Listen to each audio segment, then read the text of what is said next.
Bismillahirrahmanirrahim.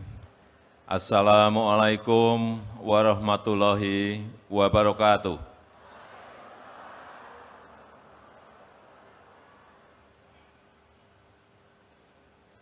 Selamat pagi, selamat siang, salam sejahtera bagi kita semuanya. Shalom, Om Swastiastu, Namo Buddhaya, salam kebajikan. Uras, maju-jua, Yahwu.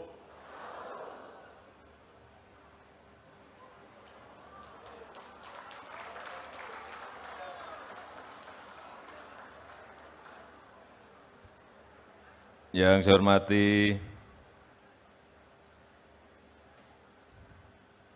para Menteri Kabinet Indonesia Maju,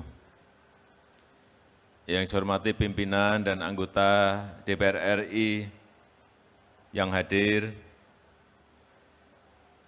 yang saya hormati Gubernur Sumatera Utara beserta Wakil Gubernur dan seluruh gubernur dari seluruh provinsi yang hadir, beserta seluruh jajaran Forkompinda Sumatera Utara, yang saya hormati para bupati dan wali kota se-Sumatera Utara dan seluruh bupati dan wali kota dari seluruh Indonesia, yang saya hormati Kepala BKKBN dan seluruh jajaran dari pusat sampai ke daerah, Bapak Ibu hadirin undangan yang berbahagia. Sekarang ini semua negara tidak berada pada posisi yang aman-aman saja. Hati-hati mengenai ini. Kita telah 2,5 tahun menghadapi tantangan berat yang namanya pandemi COVID.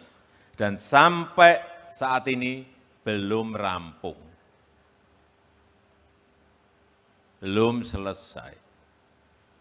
Negara-negara lain masih tinggi COVID-nya. Kita alhamdulillah, meskipun masih berada pada posisi yang rendah, inilah tugas kita semuanya untuk mengendalikan. Tetap harus waspada, jangan sampai naik lagi. Karena kalau COVID-nya bisa kita kendalikan, pemulihan ekonomi ini lebih mudah. Sekarang tambah sulit karena ditambah satu masalah besar, yaitu perang di Ukraina. Hati-hati mengenai perang Ukraina, karena ini menyangkut pangan dan energi, pangan, minyak, dan gas, yang akan mempengaruhi semua negara di dunia. Hati-hati, minyak saat normal dulu sebelum pandemi harganya hanya $60. $60. Sekarang ini 110 sampai $120 per barel. Sudah 2 kali lipat. Hati-hati. Negara kita ini kita masih tahan untuk tidak menaikkan yang namanya Pertalite. Negara lain yang namanya BBM, bensin, itu sudah berada di angka 31.000. Di Jerman, di Singapura, 31.000. Thailand sudah 20.000, kita masih 7.650. Karena apa? Disubsidi oleh APBN. Jangan tepuk tangan dulu. Ini kita masih kuat. Dan kita berdoa supaya APBN tetap masih kuat memberi subsidi. Kalau sudah tidak kuat, mau gimana lagi?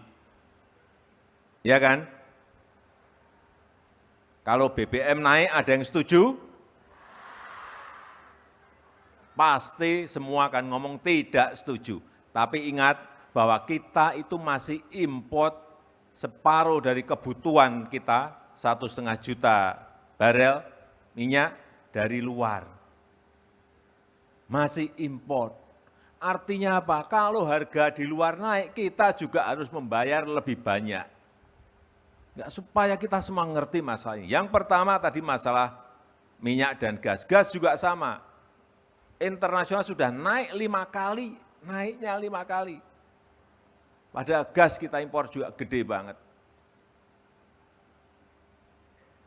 Sekarang pindah yang ada urusannya dengan Harganas, yaitu pangan. Pangan juga sama, naik, seluruh dunia naik. Ada yang naiknya sudah 30%, ada yang naiknya sudah 50%. Untungnya kita ini alhamdulillah, rakyat kita, utamanya petani, masih berproduksi beras, dan sampai saat ini harganya belum naik, moga-moga tidak naik. Karena stoknya selalu ada. Dan sudah 3 tahun kita tidak impor beras lagi. Biasanya kita impor 1,5 juta ton, 2 juta ton. Ini sudah tidak impor lagi. Ini Menteri Pertanian hadir di sini. Terima kasih Pak Menteri. Tapi hati-hati yang namanya komoditas pangan dunia ini naik semuanya, utamanya gandum. Kita juga impor gandum gede banget, 11 juta ton impor gandum kita. Ini hati-hati, yang suka makan roti, yang suka makan mie, bisa harganya naik. Karena apa? Ada perang di Ukraina. Kenapa perang di Ukraina mempengaruhi harga gandum? Karena produksi gandum itu 30-40% berada di negara itu. Rusia, Ukraina, Belarusia, semua ada di situ. Di Ukraina saja ada stok gandum. Waktu saya ke sana saya tanya langsung ke Presiden Zelensky, berapa stok yang ada di Ukraina? 22 juta ton. Stok nggak bisa dijual. Kemudian ada panen baru ini 55 juta ton, artinya stoknya sudah 77 juta ton. Di Rusia sendiri, saya tanya ke Presiden Putin, ada berapa stok di Rusia? 130 juta ton. Bayangkan, berapa ratus juta orang ketergantungan kepada gandum Ukraina dan Rusia. Dan sekarang ini sudah mulai, karena barang itu tidak bisa keluar dari Ukraina, nggak bisa keluar dari Rusia, di Afrika dan beberapa negara di Asia sudah mulai yang namanya kekurangan pangan akut. Sudah mulai yang namanya kelaparan. Bayangkan, kita ini harus betul-betul bersyukur bahwa negara kita diberikan pangan yang harganya beras utamanya tidak naik. Harus kita syukuri betul. Kalau Bapak Ibu keluar, harga pangannya karena ketergantungan pada gandum sudah naik 30, naik 50%. Mau Bapak Ibu semuanya harga naik? Ada yang mau coba ngacung yang harga pangan seneng naik? Tunjuk jari. Maju ke depan saya beri sepeda. Silahkan maju ke depan, Pak saya pengen harga pangan naik. Saya beri sepeda, enggak apa-apa. Ayo maju, silakan Bu. Maju sini yang pengen harganya naik. Enggak ada. Enggak ada. Oleh sebab itu yang namanya kemandirian pangan itu penting. Saya mengajak kepada seluruh bupati, utamanya wali kota, untuk memanfaatkan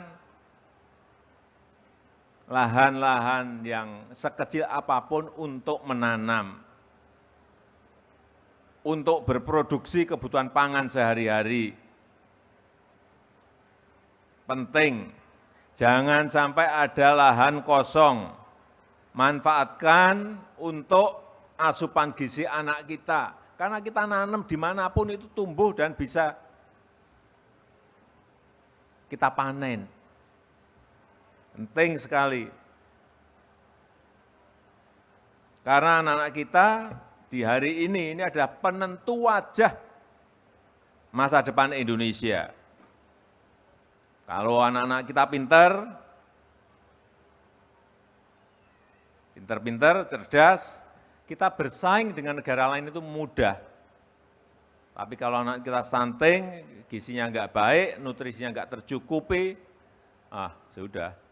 Nanti ke depan bersaing dengan negara-negara ini akan sangat kesulitan kita. Ini yang selalu saya ingatkan, oleh sebab itu yang namanya stunting harus betul-betul kita kerja keras menurunkan persentasenya.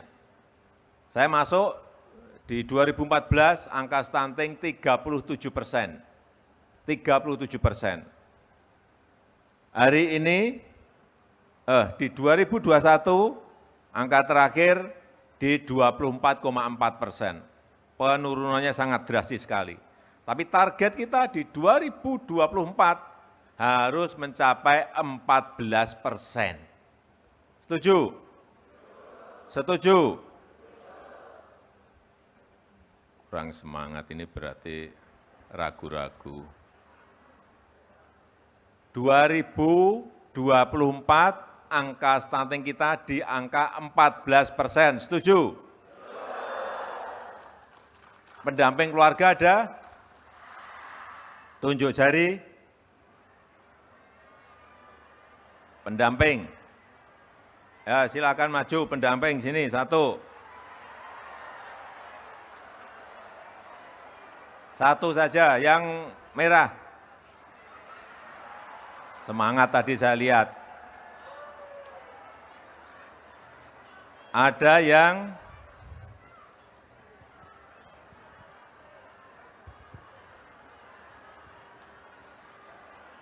berkaitan dengan percepatan, tim percepatan penurunan stunting, yang anggotanya, bukan ketuanya.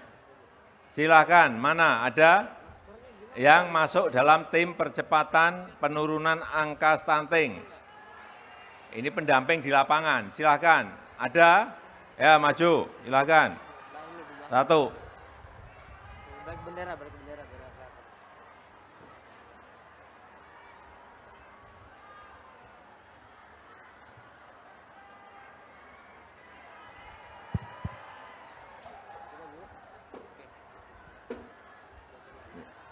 Silakan Bu, silakan.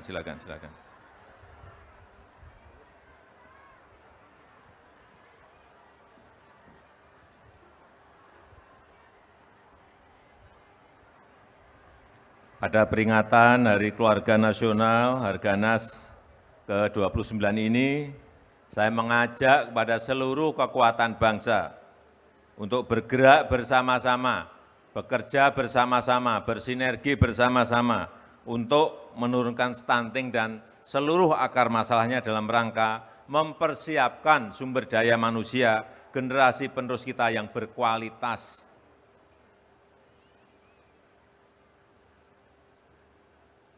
Betul-betul harus kita siapkan. Kenalkan Bu, dikenalkan nama. Bismillahirrahmanirrahim, nama saya Lydia Roza, TPK dari Kabupaten Pasaman, Sumatera Barat. Bu siapa tadi? Ibu? Namanya? Lydia Roza, Pak. Lydia Roza. Lydia. Iya, Roza. Bu Lydia dari? Pasaman, Kabupaten Pasaman. Ya. Bu Lydia dari Pasaman. Apa sih yang dilakukan di lapangan dalam mendampingi? TPK terdiri dari kami 3, bidan desa, kader PKK, dan kader KB. Iya, terus ngapain? Ngomongin apa ke rakyat itu? Kalau Kepada, makan harus pakai telur, harus makan harus ikan atau gitu atau gimana? Kepada ibu hamil, catin, dan pasca salin, Pak. Kepada ibu hamil, kepada catin, calon pengantin, dan kepada Ibu Pasca Bersalin. Ibu pasca bersalin, apa yang disampaikan pada mereka? Kepada Catin itu untuk sebelum menikah harus siap dulu gizinya, umurnya untuk nikah 19 tahun, baru boleh menikah menurut undang-undang pernikahan. Ngeceknya gimana? Sama Pak? Ngeceknya gimana? MOU Calon dengan pengantin. KUA. Oh, boleh nikah karena Di bimbingan konseling ber-MOU dengan Kemenak, Pak. oh, tapi ngeceknya gimana? Oh, ini ibu-ibu ini sudah bergizi, boleh nikah misalnya gitu. Gimana ngeceknya? Dicek. Ada aplikasi LC-Mil. Ada Aplikasi aplikasinya. LC-Mil namanya. Oh, Aplikasi elektronik siap nikah, siap hamil. Itu di Pasaman. Di seluruh Indonesia. Di seluruh Indonesia, oke, bagus. Kalau yang untuk tadi yang untuk, kalau yang ibu-ibu hamil, apa yang disampaikan pada mereka? Itu tugas bidan desanya, Pak. Tugas nanti. bidan desa. Iya, Ya, berdampingan. apa? Bidannya ngomongin apa pada mereka biasanya? Mengukur lila namanya, Pak, lingkaran lengan atas, gizi untuk menentukan gizinya. Nanti kemudian ukuran umur kandungan usia kehamilannya, apakah sesuai dengan besarnya, Pak, kandungannya. Apakah sesuai, nanti bisa kalau dia kurang beratnya berarti risiko stunting nanti anaknya, Pak. Jadi dicegah dengan pemberian gizi. Dicegah dengan pemberian gizi. Ya. Yang memberikan gizi itu siapa? Kader PKK, bidan juga, Pak. Kemudian Duitnya ada dari mana? Dari Pemda? PMT, Pak, ada. Dari? PMT. PMT untuk ibu hamil, PMT dari balita, Oh, dari ada. pemerintah PMD ada. dari ibu hamil. PMT untuk ibu hamil dan Ibu-ibu, PMT iya, untuk untuk balita. ibu Iya. hamil. Oh, Iya, Pak, siap, ada? Pak. Ada, Pak. Oke, berarti nggak ada masalah untuk anggaran. Kurang, Pak. Kurang. Oke. Ya, terima kasih Bu Lydia. Jadi, ibu-ibu ini boleh mempunyai anak 1, boleh? Anak 2, boleh? Anak 3, boleh?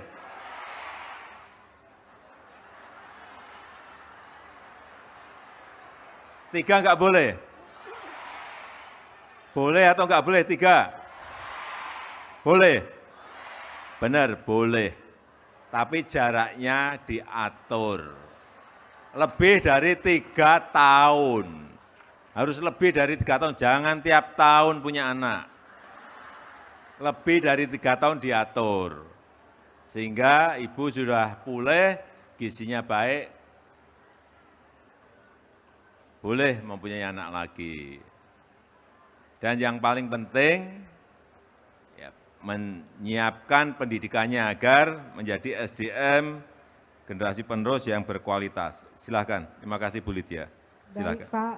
Bunga Sebentar Bu, sebentar sini dulu. Kenalkan Bu. Baik Pak, Bunga Melati si Bunga Raya dipetik oleh si anak Dara. Deni Andayuni itulah nama saya, Satgas Stunting Provinsi Sumatera Utara.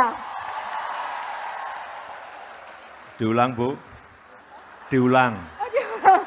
Bunga Melati si Bunga Raya dipetik oleh si anak Dara. Deni Andayuni itulah nama saya, Satgas Stunting Provinsi Sumatera Utara. Diulang Bu, diulang. Bung, kalau 3 kali. Namanya tadi siapa? Deni Andayuni Pak. Deni Andayuni. Oh Bu Deni ya, silakan. Jadi apa?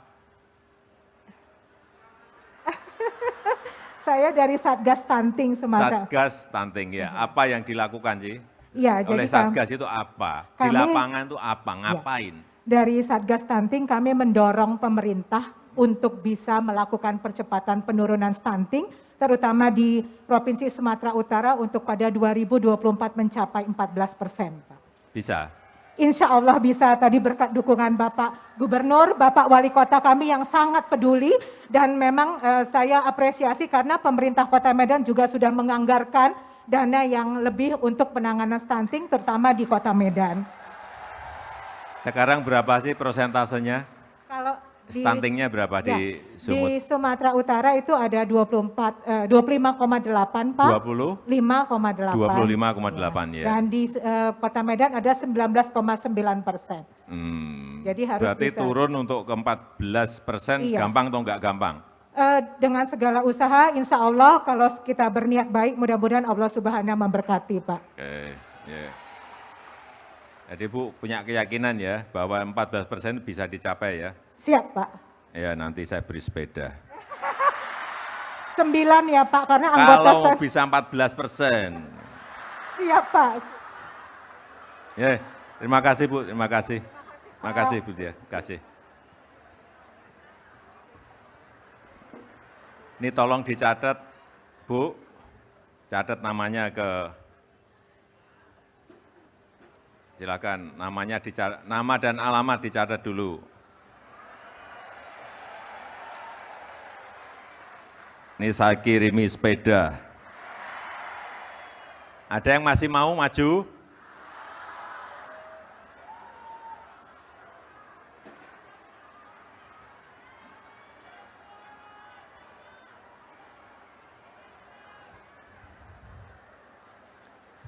Bapak Ibu sekalian, hadirin yang saya hormati, secara khusus saya mengajak seluruh keluarga di Indonesia, terutama di daerah pedesaan, untuk sekali lagi memanfaatkan lahannya untuk bercocok tanam dan beternak. Jangan sampai ada lahan kosong, gunakan untuk memproduksi kebutuhan pangan sehari-hari dan meningkatkan asupan gizi anak-anak kita. Ini penting, saya ulang-ulang terus. Selain itu, jaga kesehatan lingkungan, baik di dalam keluarga maupun di lingkungan sekitar keluarga. Ini juga penting. Dan saya yakin jika seluruh keluarga dan masyarakat kita bergerak, upaya penanganan stunting yang dilakukan pemerintah saat ini, pemerintah pusat, pemerintah provinsi, pemerintah kota, kabupaten, akan cepat membuahkan hasil. Saya senang tadi Bu Deni menyampaikan optimis di 2024 angka 14% bisa kita capai. Dan terakhir, saya percaya bahwa keluarga adalah pilar kesejahteraan bangsa.